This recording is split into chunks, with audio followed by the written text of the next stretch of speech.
भारतीय बाजारों के लिए कमजोर संकेत। गिफ्ट निफ्टी 100 पॉइंट से ज्यादा दबाव में, डाउ फ्यूचर्स भी 150 पॉइंट से ज्यादा नीचे। शुक्रवार को भी अमेरिका में रही करीब 0.5% की गिरावट।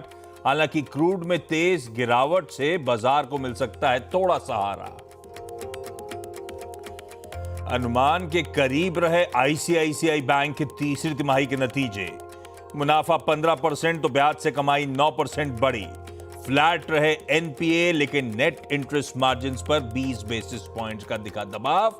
वहीं 53% घटा आईडीएफसी फर्स्ट बैंक का मुनाफा।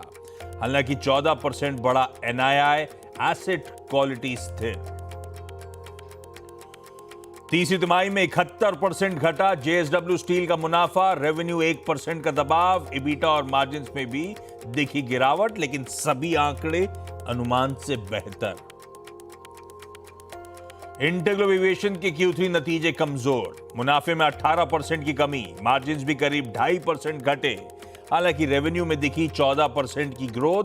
उधर गोदरेज कंज्यूमर का तीसरी तिमाही में मुनाफा 14% तो मार्जिन 3% घटा। तीसरी तिमाही में 61% बढ़ा डीएलएफ का मुनाफा। रेवेन्यूज फ्लैट, लेकिन मार्जिन पर दिखा दबाव। वहीं माइक्रोटेक डेवलपर्स के नतीजे अच्छे। 87% बढ़ा प्रॉफिट। रेवेन्यू 39% बढ़ा। मार्जिन में भी दिखा इंप्रूवमेंट। आ जाएंगे टाटा स्टील और कोल इंडिया के रिजल्ट्स। मुनाफे से 550 करोड़ के घाटे में आ सकती है टाटा स्टील। मार्जिन पर भी दबाव संभव। वहीं 11% घट सकता है कोल इंडिया का profit.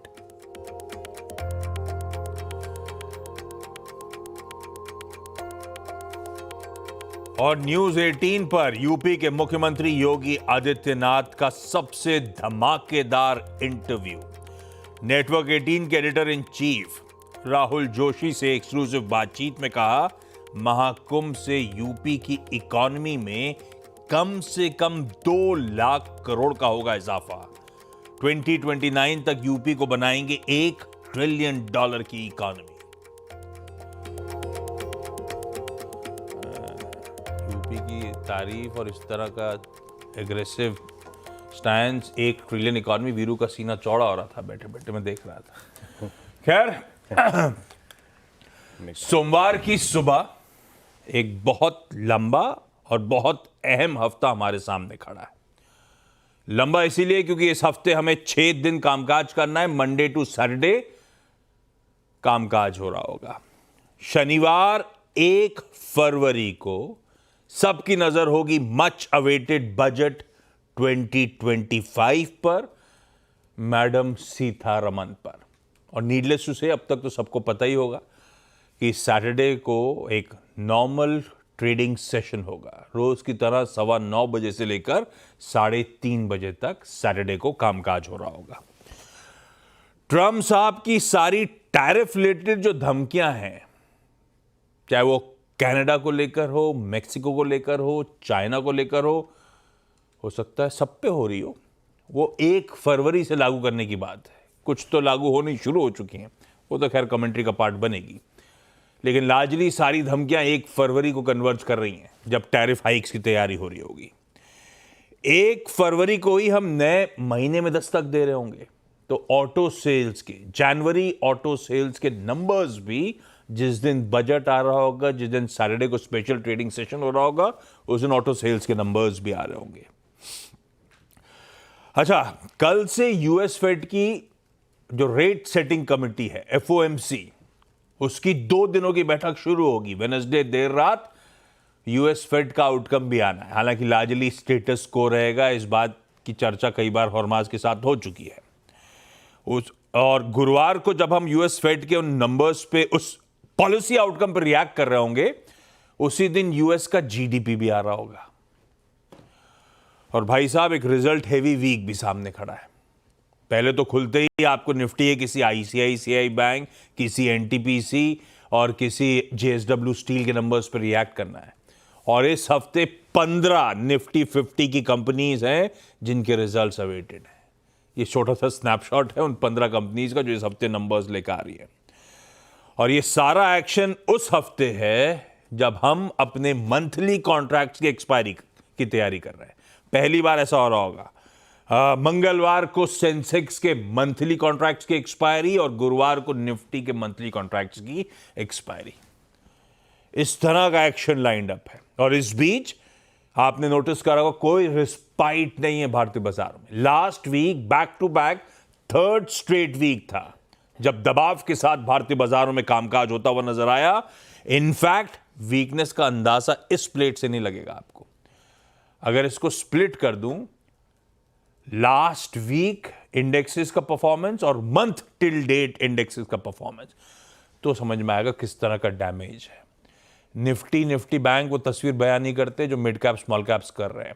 Month till date already 9-10% small cap, 7% mid cap, Nifty bank भी 5% का दबाव झेल रहा है। इस तरह के पेन से हम गुजर रहे हैं। एफआईआईज लगातार पिछले 16 कारोबारी सत्रों से कैश में बिकवाली कर रहे हैं। लास्ट टाइम जो कैश में एक बाइंग का नंबर आया था वो 2 जनवरी को आया था। उसके बाद से हर दिन कैश में बिकवाली है। सिस्टम में 3 लाख कॉन्ट्रैक्ट से ज्यादा नेट शॉर्ट्स हैं एफआईआईज के इंडेक्स पे और ऑलमोस्ट 80% नेट शॉर्ट की पोजीशन लेके बैठे हुए हैं। ये है बजट वीक में जाते जाते बाजार की स्थिति। खैर, ये तो हाल है, पर कोई नहीं। नया हफ्ता, नया दिन, नया सूरज आ झुकेगा। अरे वाह, सूरज से याद आया, आप सबको रिपब्लिक डे की फिर से बहुत बहुत बधाई और शुभकामनाएं। कल वैसे मैं जहाँ भी जा रहा था अपना तिरंगा ही नज़र आ रहा था। मैं किसी रेस्टोरेंट में था, ब्रेकफास्ट के लिए गया हुआ था, डोसा खा रहा था, तो चटनियाँ जो थी और ग्रीन पत्ते पाए थे तो वो भी झंडे की फीलिंग दे रहा था। हर जगह झंडा दिख रहा था। ऐसे ही होता है संयोग। गिफ्ट निफ्टी, लेकिन मैंने मूड माहौल तो बांध दिया है। समा बांधने की कोशिश करी कि नया सूरज, लेकिन कुछ बदलेगा नहीं, ऐसा गिफ्ट निफ्टी कह रहा है। 150 पॉइंट का दबाव, 2/3% कमजोरी के साथ इस नए ऑल इंपॉर्टेंट वीक की हम शुरुआत कर रहे हैं। वीक शुरुआत हो रही होगी इस नए हफ्ते की। ऐसे में मूड बॉल है कैसा, हरमाज बताएंगे आपको डिटेल में क्या क्या हो रहा है यूएस में और क्यों मूड थोड़ा सा बिगड़ रहा है। वीरू से जानेंगे फिर ऐसे में इस एक्सपायरी वीक का अप्रोच क्या रहने वाला है जनरली, और आज के सेशन में क्या रणनीति बनाई जाए। और कंचन बताएंगी सारे इंपॉर्टेंट स्टॉक्स इन न्यूज। एक काम करूं, क्विकली दिखाता हूं आपको, सिर्फ हम ही पिटाई झेल रहे हैं कि दुनिया का हाल ऐसे ही है। एशियाई पैक आपकी स्क्रीन पर आएगा। ठीक है, एशिया तो ठीक ही है, मिला जुला सा कामकाज हो रहा है। और पेज फ्लिप करिएगा तो आपको यूएस के मार्केट, यूएस का हैंडओवर थोड़ा सा फीका था। पिछले हफ्ते हर दिन उछाल था, फाइनली जाते जाते फ्राइडे को 1/4, 1/3, 0.5% तीनों बेंचमार्क्स हल्के दबाव में थे। तो थोड़ी सी सुस्ती आई और दिक्कत ये कि आज सुबह के फ्यूचर्स अब मूड बिगाड़ने का काम शुरू कर चुके हैं और वो शायद हावी गिफ्ट निफ्टी पे ज्यादा हो रहा है। ये देखिए, तीनों बेंचमार्क्स 1/3 से 1.5%, इस समय नैस्डैक 1.5% फ्यूचर्स दबाव में। तो फ्राइडे का हैंडओवर तो ठीक ठीक चल रहा था, अब सुबह का मामला गड़बड़ा रहा है, जो दिखा रहा है आज का सेशन यूएस का थोड़ा सा फंसेगा। हरमाज, गुड मॉर्निंग। क्या मामला है, क्यों मूड बिगड़ा हुआ है, या फिर हैंडओवर है कैसा, कैसे रीड करूं? गुड मॉर्निंग आशीष। और आज सुबह मूड बिगाड़ने वाली बात जो थी वो आज सुबह ही पता चली है हमें कि टैरिफ मैन के पहले शिकार जो हुए हैं वो कोलंबिया हुआ है। अनएक्सपेक्टेडली, हाँ, आउट ऑफ नोवेयर।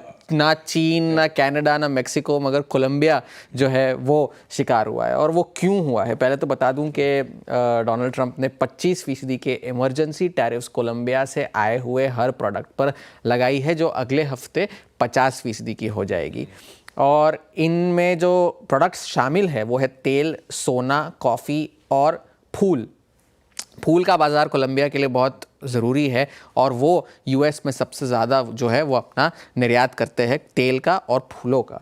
अब हुआ ये है कि जो ये इमिग्रेशन को लेकर मामला थोड़ा सा गड़बड़ हो गया कि 2 सैन्य जहाज़ यूएस के करीब 300-350 इमिग्रेंट्स को कोलंबिया भेज रहे थे, मगर वहाँ के राष्ट्रपति ने उन विमानों को अपनी ज़मीन पर लैंड होने से मना कर दिया और उन्हें वापस भेज दिया।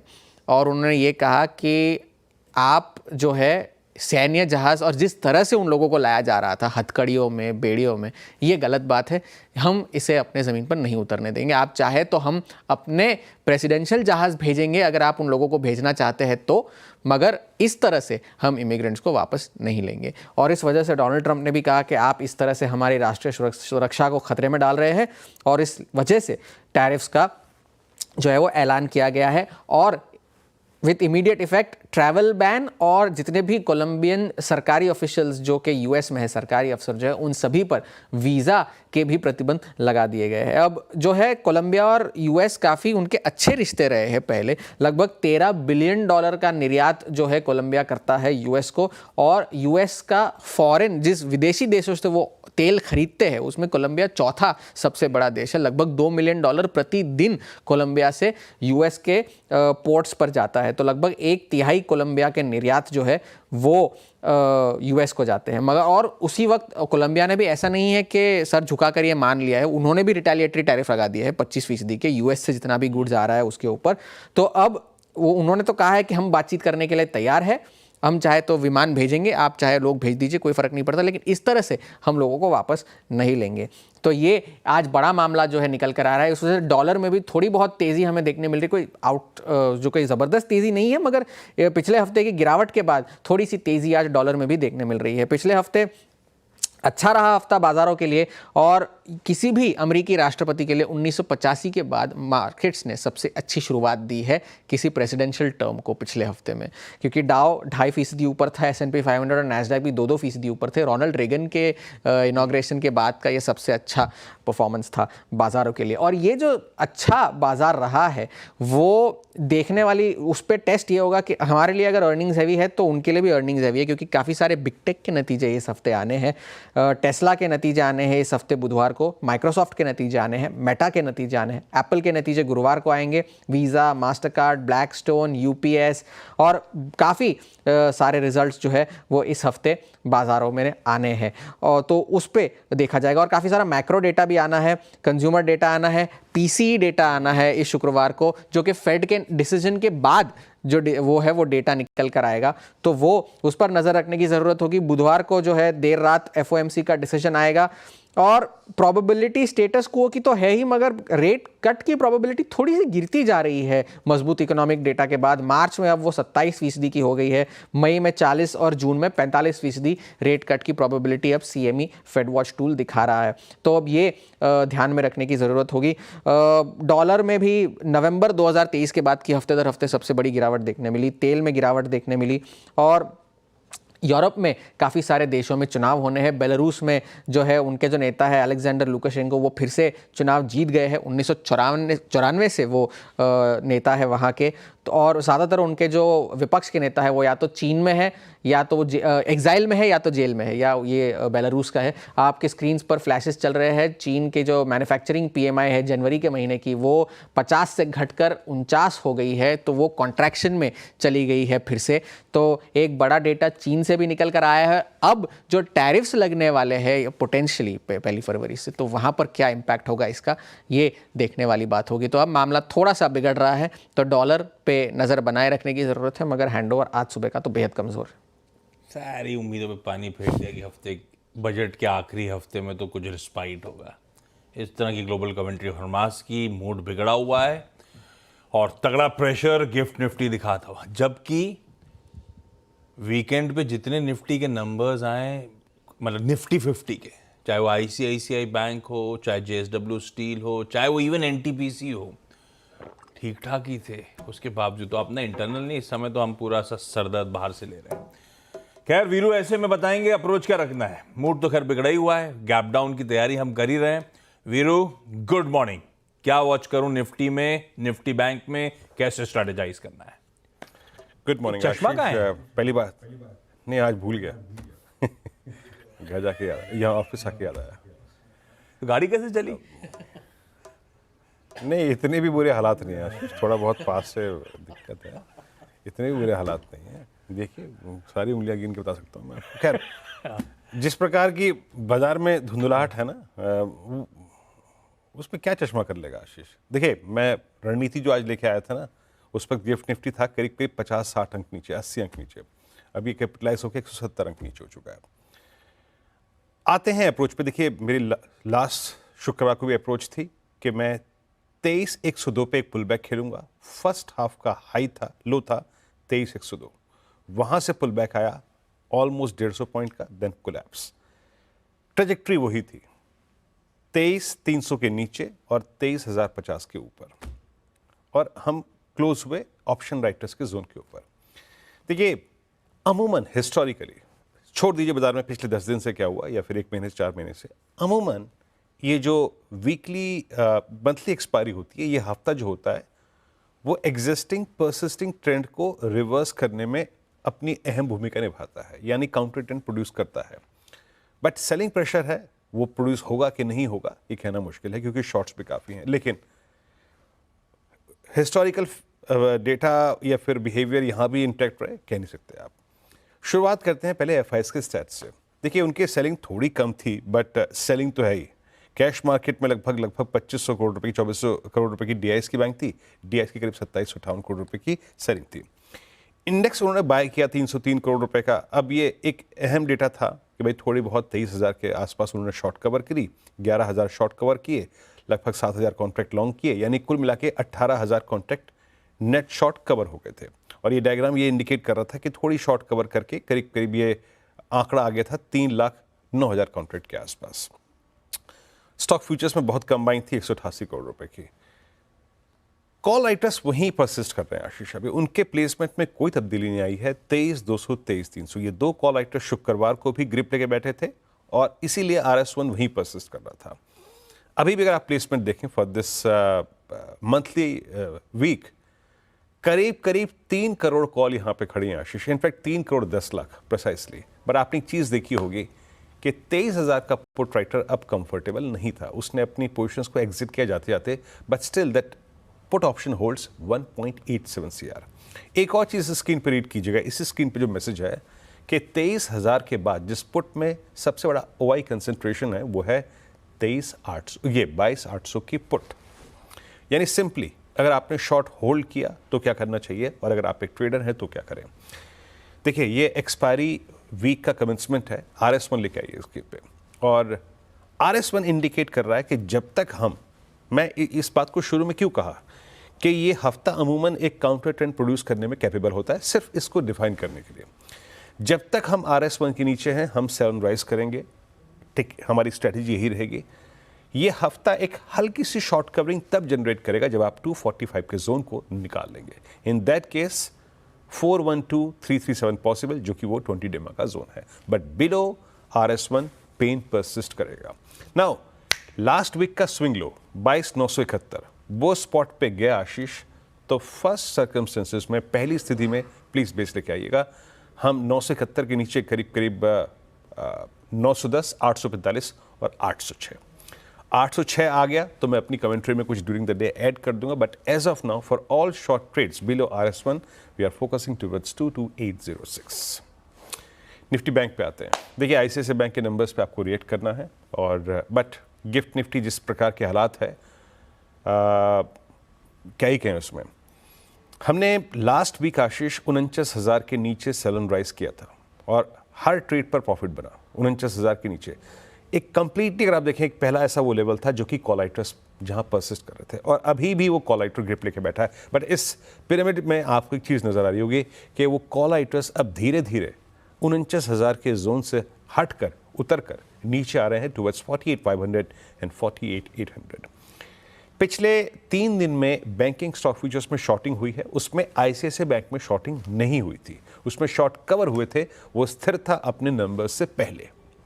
तो मेरी अप्रोच क्या रहेगी, लेके आइए।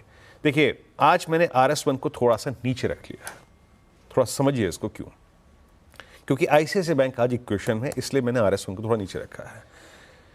टिल द टाइम RS1 के हम नीचे परसिस्ट कर रहे हैं, it will be a sell and rise. But एक बात यहां तुरंत ऐड कर देता हूं कि अगर 765 कटता है तो निफ्टी बैंक एक अटेम्प्ट लेगा for a pull back towards 962 and 49,070। But still 49,070 जब तक हम इसके नीचे हैं वो भी एक बेस्ट सेल होगा। जस्ट मैंने एक पिक्चर ड्रॉ कर दी कि एक छोटा सा टेम्परेरी रिलीफ पॉसिबल है। 49,70 के ऊपर 321 500 खुल जाएगा, बट टिल द टाइम 49070 है, मैं सनराइज करूंगा। हम टारगेट क्या करेंगे? जब भी कोई शॉर्ट ट्रेड अपने हम लेंगे, हम टारगेट करेंगे इस क्लस्टर को 48139 एंड 788। 788 के ब्रीच होने का और इसके ऊपर नीचे सस्टेन होने का सिंपली मीनिंग होगा कि bank Nifty is preparing now for 613 and 476। Trade accordingly. Ashish. ठीक है भाई, ये है निफ्टी बैंक का आज मंडे का अप्रोच। क्विकली कंचन से जान लें वो तीनों निफ्टी 50 के नंबर्स रहे कैसे। Kanchan, good morning. Good morning sir. सबसे पहले शुरुआत करते हैं आईसीआईसीआई बैंक के साथ, जहां पे नेट प्रॉफिट में हमें करीबन 15% का उछाल देखने को मिला है। 11,792 करोड़ पे आके नंबर रजिस्टर हुआ है। कंपनी की अगर नेट इंटरेस्ट इनकम देखा जाए तो वहां पे भी हमें 9% का इजाफा देखने को मिला है। 20,340 पे नंबर आया है। लेकिन जो ग्रॉस एनपीए है और जो नेट एनपीए है हमें ये बढ़ते हुए दिखाई दिए हैं सीक्वेंशियल बेसिस में। और इनफैक्ट अगर नेट इंटरेस्ट मार्जिन की बात करी जाए तो यहाँ पे एक कॉन्ट्रैक्शन आता हुआ दिखा है क्वार्टर ऑन क्वार्टर बेसिस पे। 4.25% पे नंबर रजिस्टर हुआ है वर्सेस 4.27%। अगर एनटीपीसी की नंबर्स की तरफ नजर डाली जाए तो यहाँ पे नेट प्रॉफिट में करीबन 3% का उछाल देखने को मिला है। 4,711 करोड़ पे नंबर आया है। रेवेन्यू करीब 5% उछलता हुआ दिखाई दिया है। 41,352 पे ये नंबर आया है। एबिटा में भी करीबन 20% का इजाफा आया है और मार्जिन्स भी यहाँ पे उभरते हुए नजर आए हैं। 28.9% पे मार्जिन्स आए हैं। इसके साथ ही साथ कंपनी ने एक कमर्शियल ऑपरेशन का भी डिक्लेरेशन कर दिया है। जेएसडब्ल्यू स्टील के नंबर्स की तरफ नजर डाली जाए तो नंबर्स अच्छे नहीं दिखाई दे रहे हैं। नेट प्रॉफिट में करीबन 71% का हमें डाउनसाइड देखने को मिला है। 719 करोड़ पे नंबर उभर के आया है। रेवेन्यू भी करीबन 1.5% तक यहाँ पे गिरा है। एबिटा भी करीब 22.5% तक यहाँ पे डाउनसाइड आ जाता हुआ दिखाई दिया है। 5,579 करोड़ पे नंबर है और मार्जिन्स भी यहाँ पे 3 से 4% तक कॉन्ट्रैक्ट होते हुए दिखाई दिए हैं। 13.5% पे मार्जिन्स रजिस्टर किए गए हैं वर्सेस 17% ऑन YoY बेसिस। बाकी नंबर्स 8 बजे। परफेक्ट है। ब्रेक ले रहे हैं। ब्रेक के उस पार जब लौटेंगे तो आज मंडे का इवेंट्स कैलेंडर और साथ साथ कमोडिटी स्ट्रैटेजी।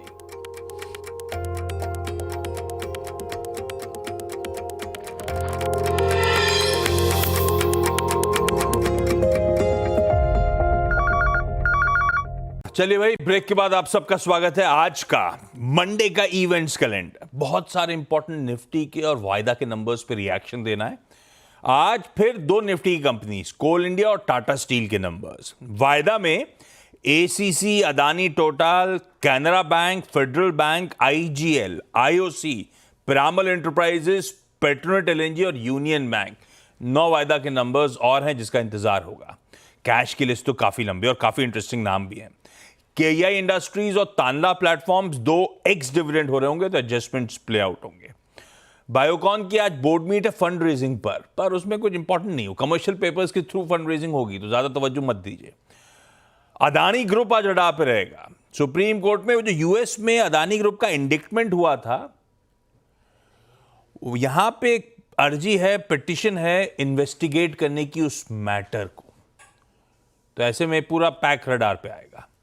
चाइना का मैन्युफैक्चरिंग पीएमआई आना था, आ गया है, कॉन्ट्रैक्ट कर गया है। यूएसए के आज शाम को building permits, new home sales वगैरह के नंबर्स आएंगे। हालांकि आजकल हाउसिंग रिलेटेड डेटा बहुत क्लोजली वॉच आउट नहीं होता। जब इन्फ्लेशन तूल पकड़ रहा था और हाउसिंग वाला मामला दिक्कत कर रहा था तो ये आंकड़े बड़े इंपॉर्टेंट थे।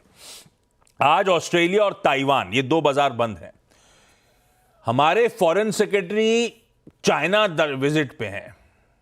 इंडिया चाइना मीटिंग होनी है, वो बायलैटरल मैकेनिज्म को रिज्यूम करने के लिए इंपॉर्टेंट है। अच्छा, उत्तराखंड आज से यूनिफॉर्म सिविक कोड लॉन्च करने जा रहा है, रोल आउट कर रहा है। पहला स्टेट होगा जो यूसीसी को इंप्लीमेंट कर रहा होगा। आज 12:30 बजे मेरे ख्याल से वेबसाइट का इनॉग्रेशन सीएम साहब करेंगे।